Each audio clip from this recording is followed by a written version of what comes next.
Τα λαδάδικα της πρωτεύουσας πλημμύρισαν από κόσμο που γιόρτασε την αλλαγή του χρόνου μέχρι τα ξημερώματα. Καλή χρονιά σε όλους, υγεία, να είστε πάντα χαρούμενοι. Ήρθαμε εδώ στα λαδάδικα να περάσουμε υπέροχα. Η Θεσσαλονίκη είναι η πιο όμορφη πόλη στην Ελλάδα. Καλή χρονιά σε όλους, με υγεία πάντα, με επιτυχίες σε όλους. Καλή χρονιά με υγεία, με επιτυχίες και με αισιοδοξία. Στην Λάρισα, οι κάτοικοι υποδέχτηκαν το 2026 με μια λαμπερή εκδήλωση στην κεντρική πλατεία της πόλης με μουσική, χορό και εκατοντάδες πυροτεχνήματα.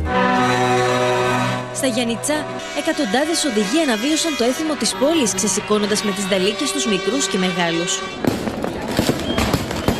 Με έναν εντυπωσιακό τρόπο, μουσική, χορό και δεκάδες πυροτεχνήματα που φώτισαν τον ουρανό υποδέχτηκαν το 2026 οι χανιώτες στο καθιερωμένο τα τελευταία χρόνια σημείο συνάντησης, το ρολόι του Δημοτικού Κήπου.